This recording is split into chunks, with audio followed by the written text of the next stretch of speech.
Welcome to the VMblog Work from Home series. Today I'm speaking with Carl Gersh, who is the Senior Director of Marketing for IGEL. How are you doing today? I'm doing great. Thanks for having me on.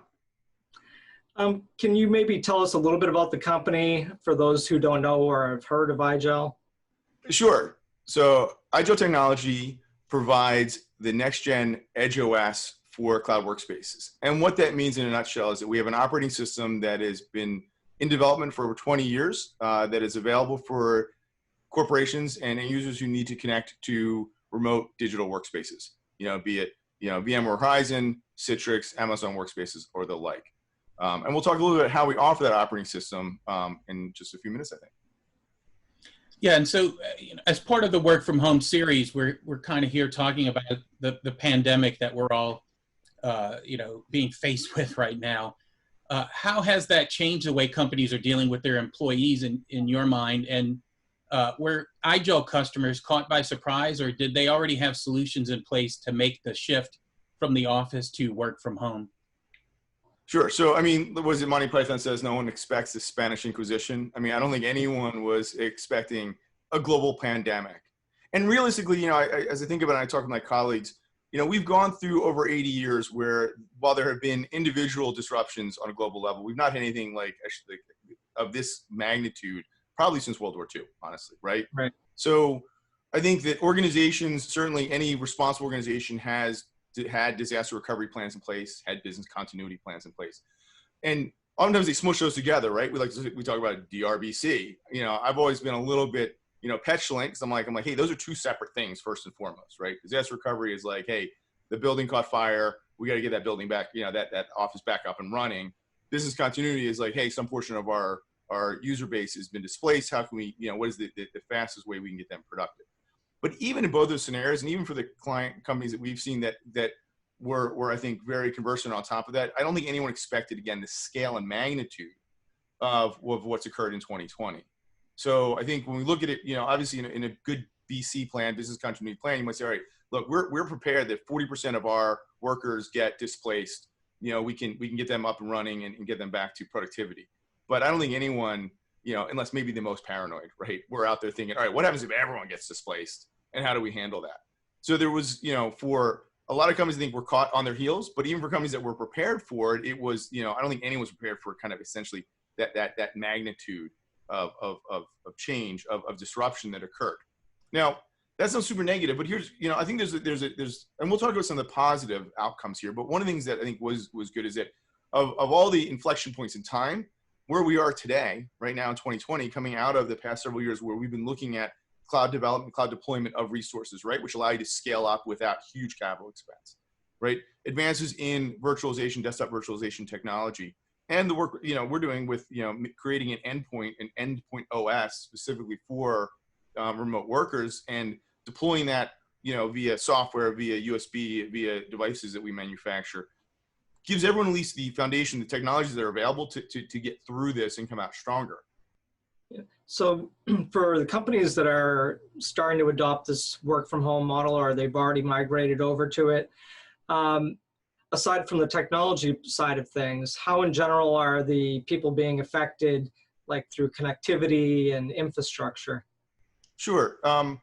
It's interesting because I was, on VMblog, you guys posted up that information, I think was from the PubNub survey. And there are a lot of interesting kind of nuggets from that. One of the things I thought was fascinating was, people talked about the fact one of their biggest complaints was sort of, hey, was in connectivity using video conferencing, right? And, video conferencing quality, call quality, things like that. If I was take a step back, though, what I'd say is that if we, kind of carrying over from the conversation we were just having, I've worked in technology for the better part of 30 years. And at any point in my career, if you were to talk to a sales director or sales VP and say, hey, what's the biggest competitor we've got, right? It was never someone else's technology. It was inertia, right? It was like, hey, we can show you a better way, but to quote Tony Robbins, the motivational speaker, right? Going towards pleasure is never as motivating as moving away from pain. So I think that there was a catalyst in 2020 when everyone couldn't just, inertia wasn't going to work, like, flat out. 2020 put the foot down and said, hey, you can't, business as usual ain't happening anymore. You know, we got this huge, catalyst for change, and it forced people to get out of their comfort zone a little bit, to think differently about what does it mean to work? How do we, how do we keep people productive? How do we deploy technologies to keep people productive?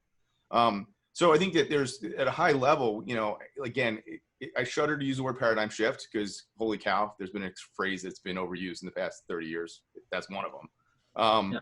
But I mean, legitimately, we shouldn't use it all those other times, because legitimately now in 2020, we have a paradigm shift, right?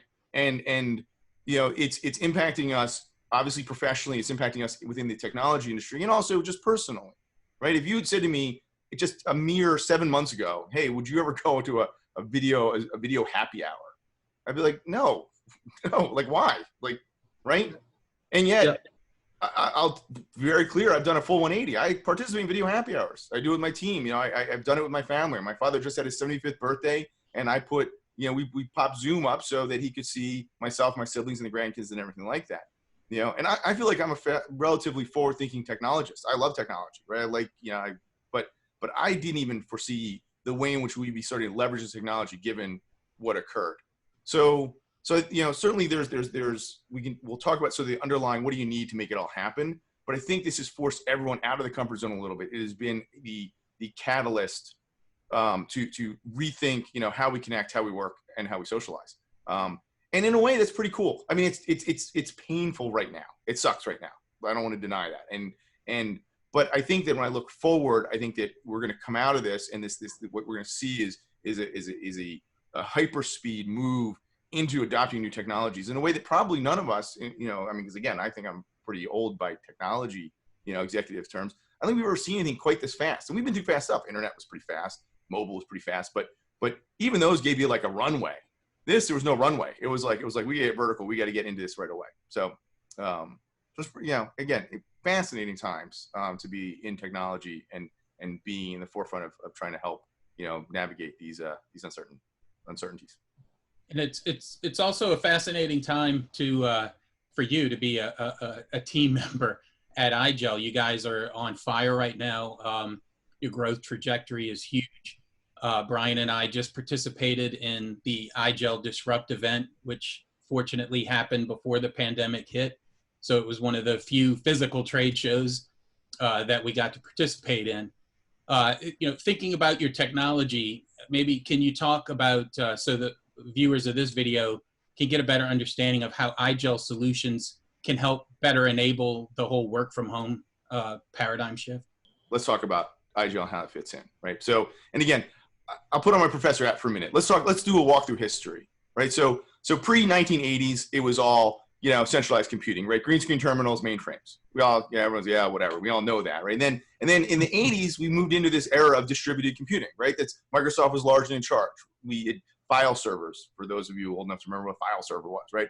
And we had fat clients, right? And in the 80s, that period, which I would say ran up until like almost 2020, potentially, right? Was a 30-year period where we had an operating system and Workspace combined, right? In Microsoft Windows, Microsoft DOS and then Windows 95 and stuff, that was designed specifically for that era, right? We talk about paradigm shifts, so let's talk about eras, right? Era 1, mainframe computers, centralized computing. Era 2, distributed computing, right?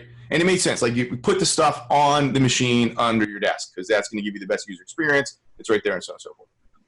And for a while, there was a lot of us, saying, hey, there's a new era coming because we're not going back. I hate when people are like, oh, we're going to go back to centralized computing. We're not going back to centralized computing. What we are looking at is a new era, which we've taken the workspace, which everyone likes to call an operating system. It's not an operating system. An operating system is DOS.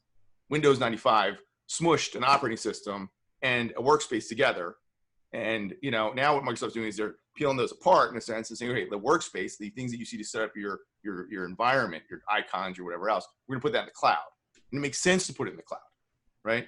But it raises a question, if you're with me so far. And I do apologize. I know I speak at a rapid clip. Hopefully Bill can slow it down. But it raises a question, well, then what runs on the machine? If we're going to put our workspace in the cloud, and there's myriad benefits of doing that, then what do I run on the machine? And if the answer is another fat client, I'm going to tell you that's like taking a horse and hooking it up to a car, right? The horse was a modality of getting around pre-1911. Ford came out with a car. And the funny thing is that I have a visual I show sometimes in presentations, which shows in 1916, some guy tried to hook a horse up in front of a car, right? But if you're going to use a fat client to then connect to your workspace, you're taking essentially an operating system that's designed at a bygone era, or what is soon to be a bygone era, and using that to connect to workspace. So where does it put IGEL? IGEL is an operating system specifically designed for remote workspaces. And we started out by, we created that operating system, we embedded it on our own equipment. We sold those, they're sometimes called thin clients, you know, or wind terminals or whatever else.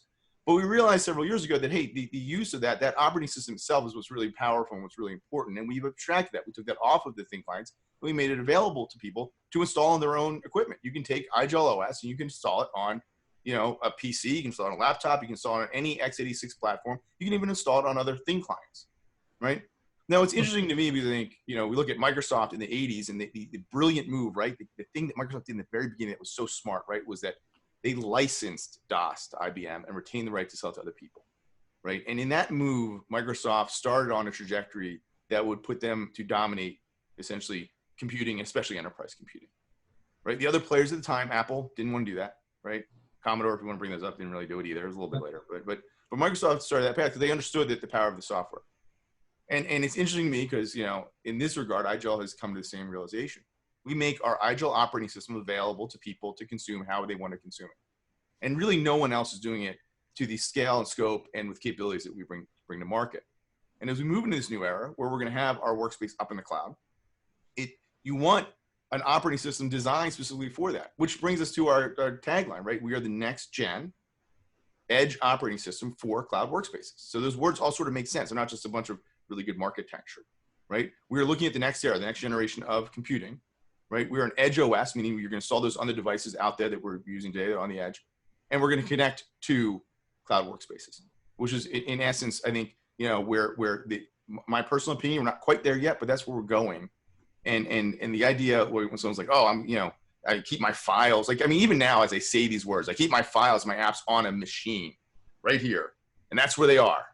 If this machine blows up, I'm SOL. I know we like 3-letter acronyms in IT, right? That's crazy talk. That's crazy talk, right? And if you guys will indulge me, I'm going to tell you a quick story that is an analogy, because I'm in marketing. I like to talk in metaphors and analogy, right? When I graduated college back in the early 90s, my father pulled me aside and he gave me advice. And his advice was this. He said, Carl, you need to carry cash with you at all times. Carry at least $250 in cash with you at all times. I said, Pops, great. And I did that for years. And it seemed like good advice. Until one day, I realized that's terrible advice. And here's why that's terrible advice. $250 in pieces of paper in my pocket is the most fragile, insecure way to carry money. If I drop $100, David, and you pick it up, guess what? That currency has transferred value from me to you, and I got nothing to do about it. If I buy something and I want to track that purchase, I got to keep another piece of paper somewhere to track that purchase, right? I have no way to manage that money. It sits in a wallet, right? And we look at where currency is going today, and I'm not talking Bitcoin. I'm talking more things like Venmo, right? Like my daughter, who's 28, doesn't carry cash. She's got Venmo, right? So cash is a mechanism that was designed at the time when, you know, you couldn't use credit cards anywhere. My father gave me the advice. It wasn't bad advice at the time. But now, you know, again, 30 something years later, it doesn't make sense to carry a lot of cash. I'd ask you guys, how much cash do you have in your pocket right now? Probably not much, if anything. Not much. Right. Because it's not a great way to do it. It's, you know, and the same thing, if you're keeping, then I say the question, all right, where's the important apps that you use? Where are those? Are they sitting on your PC, which is like putting them in your pocket? Or your on my documents, phone. Right. Your documents, your pictures, all that other stuff. You know, if you're keeping that on a physical device that you're lugging around with you, and that's the main place where that sits, that's like carrying cash. And we're going to move away from that. The next generation understands that, and even I would say my generation is grokking with that pretty quickly. So IGEL is an operating system designed for this new world, and it is coming because it makes sense. What are some of the security challenges? You know, kind of bring the focus back to your solution. What do you think are the security challenges that are important to companies as they're moving to this work from home or already there? Sure. No, I think that's obviously, I think it's top of mind, right? So we look at this where everyone, you know, the old paradigm, you know, how do you address security in the old paradigm? Okay, we're going to put everyone on a network. We're going to give them unified devices. We're gonna essentially, it's like a walled city, right? We're gonna build a big wall, and we're gonna have all that a ton of control, and through control and uniformity, we can gain some security. And then all we really have to do, the main thing we have to do, is focus on just reinforcing that wall, right? Again, metaphor. But what happens when something that wall comes down? Everyone's distributed, right? You can still, again, you can try and take your hammer and nail that, hammer that square peg in that round hole. But what you really need to do is think to yourself, okay, what happens when everyone's distributed? There's no uniformity necessarily of endpoints, right? In terms of the hardware they're using. I can't really control the network. They're coming through dirty networks, right? How do I rethink security from that perspective? Let me shake off the old way of doing it in a way, right? Let's not try and keep doing the old thing just in it. Let's think about the new way. So what do we have to do there? Well, first, there's a lot of conversation around this concept of zero trust. I don't want to get in a huge deep conversation about zero trust, but I'll say this about zero trust, at a high level, is that makes sense, right? Don't trust anything. Don't trust the devices. Don't trust the network. Don't trust anything. Let's go zero trust, right? Let's make sure that we are eliminating as much, of the vulnerability as possible. And in that regard, IGEL being a read-only operating system that uses UEFI boot, right, means that essentially you have secured that endpoint OS to a significant degree. A few years back, again, I like to tell stories. A few years back, a buddy of mine got one of these like nifty little Ziploc things for his iPhone so he could use it in the water, right? So he put the iPhone in the Ziploc thing, put it in the thing, jumped in the pool, and guess what? Didn't seal it well enough. It came out. He's like, oh man, oh crap, my iPhone doesn't work anymore, right? That is not a way to secure an iPhone for water, right? Now I can jump in the pool with my iPhone right now and I'm fine because the iPhone is waterproof. So sticking the iPhone in a waterproof Ziploc plastic thing that you got for $7.99 off of Amazon was not the way to make your iPhone waterproof. You make the iPhone waterproof by making it waterproof. Right. So endpoints, running, again, we talked about the fact that to run through a big fat client OS to get to your cloud workspace doesn't really make a lot of sense, from user experience standpoint for a lot of reasons. But one of the main reasons is from a security standpoint. So run IGEL OS. It is, again, never say anything is hacker proof because that is an invitation to get hacked. But I will say that make your operating system read only, right? Move away from BIOS, which has some inherent insecurities, right? Do things like that at least will really, really hopefully narrow down that attack surface so that it doesn't matter if I'm using my, again, we have the UD Pocket. That's where you boot the IGEL operating system off of a USB. I show you the packaging because when I show you the actual device, it's so small, it doesn't show great in video. But if I plug this UD Pocket into my computer and boot from this, you could pull the hard drive from my machine. And God knows what's on that hard drive because I've had it for a long time. I like to play video games, so God knows, right? Doesn't matter. So anything that is an intrusion on my personal computer when I access my my cloud workspace using my UD Pocket, I'm secure. I'm running an operating system that is hardened, that has been designed to be read-only, and it's been designed specifically to give me a great user experience to log in and insert it, reboot it, get to the cloud, and we're not trying to attach two things together that don't really kind of work well together.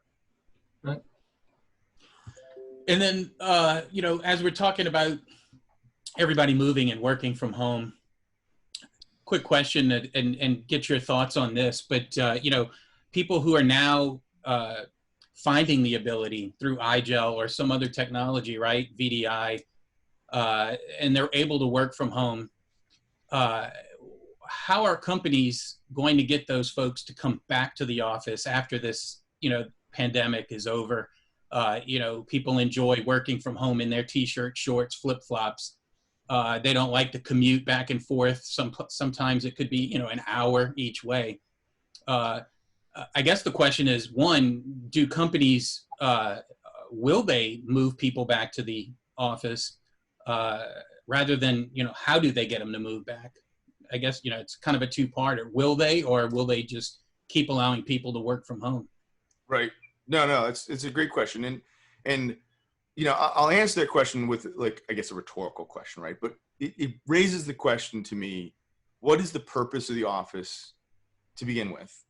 And how does that purpose shift, right? I think sometimes we forget that we're all living in moments in time, right? And we think about the advent of the modern office, right?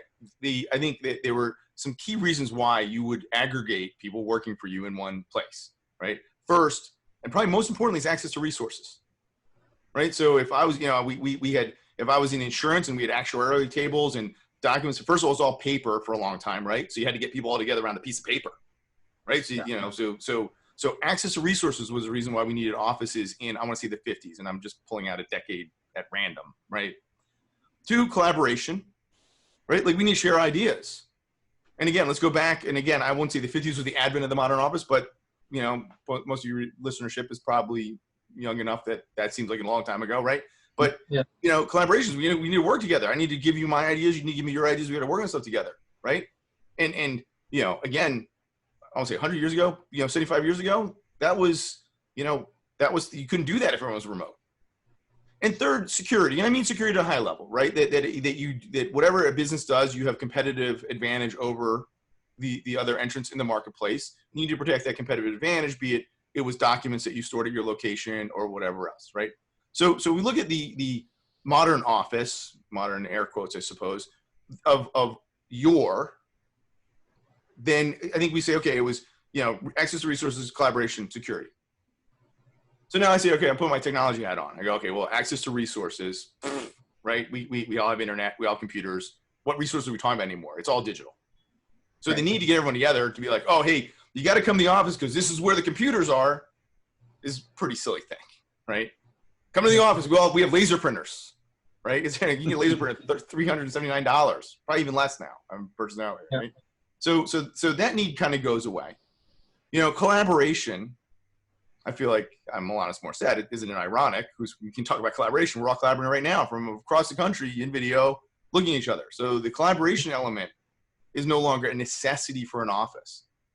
And then security. And we just talked about security, right? So the security of protecting your intellectual property and so on and so forth isn't really, you don't need that stuff to be in a building with a security guard to secure it. Okay, so you're like, great, Carl, that sort of answered part of the question. I guess you're saying that we don't need an office anymore. And here's where I'll pull out the twist of my tirade, I guess, right? Is I think we do, but I think it's for different reasons. I don't think it's for the reasons we need before. And you said an interesting thing, David. You said, you know, people aren't going to want to get back together, to go to the office. And I would challenge you to say that if it's for the reasons, if it's for access to resources, collaboration, security, they're not. They're gonna be like, what's the point? I can do all that now from remote. But what is the reason people want to get together? And I think that there are. I think we've seen that we've looked at other quote unquote paradigm shifts. We got to realize is that things move a little bit, but there are reasons why people like to get together, right? You can have more intensive collaboration sometimes when you're around a whiteboard, right? You can, you know, it's a different type of interaction, right? You can all work on, you know, physical items together. There's ways in which you can get people to aggregate to help get their job done. I think what companies are going to look at is saying, okay, we need to sort of separate and figure out what makes sense now. And the analogy I'll draw is that, you know, for a long time, I'm a big proponent of BYOD and the hoteling concept. I know it's a little controversial, right? Because some people are like hoteling doesn't work. Some people say hoteling does work. I'd say one of the distinctions, and hoteling means where you don't have an assigned desk, right? Just sorry, you know. So hoteling was the idea that, you know, everyone just comes in and you essentially build office space to 75% of your user population, and they come in and sit wherever, and you know, and there's no assigned seating and everything like that. And when I look at where that has been successful and where it's failed, there's one key distinction I feel like has emerges from my analysis, which was, you know, just my looking at it, which is if you try and take the old way of working and then just say, hey, no one's going to assign desk anymore, it doesn't really work, right? Because what you're doing is essentially giving people the worst of both worlds, right? But with companies that have been successful with hoteling concepts, typically say, hey, look, what if we create a workspace that is a place people want to go, right? We can all drink coffee at home. I got a cup of coffee right here. I still go to Starbucks, right? It's not because Starbucks coffee is better. I mean, some people hate Starbucks coffee, but Starbucks was successful because they understood, and when you hear them speak about it, people wanted to go to a place that was between work and home where they could sit, have a cup of coffee, relax. The environment of Starbucks was as critical to Starbucks' success, I would argue, as the quality of the coffee. So I think companies need to look at that moving forward and say, okay, what do we need to do to create a location where people want to aggregate, where they're going to be able to do something different than what they can do from home, and they're going to be able to be productive. And I think if you build that, then something you'll see people say, hey, you know what, like Thursday, let's get together, let's sit down, let's have a bite to eat, let's work on this project together, whiteboard it, whatever else, and we'll see that evolution occur. And I think it's that different thinking that we need to look at And again, there's analogs in other areas. I think the hoteling thing was one of the ones most recent that came to mind. And I went through that. I worked for a number of years at Citrix when Citrix was going through that. And again, when Citrix talked about it, they said, we realized that we had to create, like, the floors that were the hoteling floors had to be the coolest floors in the campus. People had to go, I really want to work there because it's great. There's great coffee and there's a place to sit and relax, and there's everything, you can write on everything. Like every board, every surface was a whiteboard surface pretty much, right? And it drew people into it. That's going to be, in my opinion, the office of the future, right? Is we're going to say, hey, we're going to create these aggregation spaces where people can work together, learn together, laugh together, interact. And that's why you're going to want to go to the office. I mean, I do miss seeing my colleagues, and I have a private office here in my home, so it's not like I have a ton of disruption or I'm working like at the kitchen table or anything like that. But there is something that you gain when you can sit face to face with someone. You can, share a laugh, drink coffee together, and so on and so forth, that you can't quite approximate digitally. So kind of like a hybrid office where you have half of your workers that work remotely, and then you still have that office space for when you want that real social collaboration between people in your company. Where can folks go if they want to find out more about IGEL and some of the technologies that you talked about today? Sure, you bet. So first and foremost, IGEL.com. So we relaunched the website at the beginning of the year. We continue to keep it updated. There's a ton of information on there, white papers. We also run a full gamut of events. So if you want to kind of learn more about what IGEL does, that's one option. We also have IGEL Academy. It's an online, learning and education portal. So you can go there. You can take courses. We have courses for all levels. So I mean, if you're in sales and you're not a super technologist, we've got courses for that. If you want to get into really like learning the ins and outs of the engineering of our solutions, we've got courses for that as well. And perhaps one of the things that I think is most compelling and most fun is the IGEL community. So IGEL has Doug Brown, formerly the purveyor of dabcc.com, which was in the 2000s, a very popular site for virtualization information. Doug is our VP of community. He runs the IGEL community. We've got thousands of users there. They've got a Slack channel. You can go on there. I mean, people post pictures of their work environment. It's like a great area for if you got a question, you got a burning question about something, go there. You'll probably have an answer from 5 people within an hour. But you just want to go there and just and talk about what's going on or challenge with work or anything. It's a phenomenal resource, and it's a really active, vibrant community. I was a part of it before I joined IGEL. I know Doug personally. He's a phenomenal human being. And it really is, it's not IGEL community because marketing said, let's call it a community. It's a community because it's a bunch of like-minded people who share similar passion, who get together and interact. So, I encourage you to check all those out, but, IGEL community is free. I recommend everyone kind of go on there, create a profile, go through the different channels that are available. But, something to make you think, something to make you smile. It's a great resource to make available. Yeah, and I know plenty of the VMblog viewers have also been DABCC viewers over the years, and in the EUC space, I think everybody knows Doug Brown. So I'll ditto your offer to have people show up and join the IGEL community. I think it's a great place to go, and it's a great place. It's not just all about IGEL. It's end user computing. It's a great place to congregate and ask a question. Yeah. I know we are running short on time. I'll say this: I was talking with Doug actually not long ago, and we were talking about the shifts in technology and things like that. And I said, and I pulled up a picture of Bill Gates in '83, which I think we've all seen, right? The sexy Bill Gates with the big sweater, like leaning over there. And I said, who would have taken a meeting with this guy back in '83? Some people might have. And how much better would their business have been if they had aligned with Microsoft in the early '80s and understood where things were going? And I'll be as bold as to say here, as we sit in 2020, these opportunities pop up all the time. I like that one. Everyone knows Bill Gates, right? But 2020, things are changing. IGEL is uniquely positioned to help companies navigate these changes and come out for the better. And we're excited about all these new conversations and these new people we get to meet and talk to. Well, great. Thanks, Carl, for joining us today. We appreciate you, getting us up to speed on IGEL and talking about this whole work from home paradigm shift. And hopefully folks will go and check out the IGEL website to learn more. Excellent. Gentlemen, thank you so much for having me on today. I hope you enjoyed this video. If you want to see more from our cloud technology partners, please hit the like button and subscribe. And if you want to get notified next time we post a video, please hit the subscribe and the bell notification. Very important.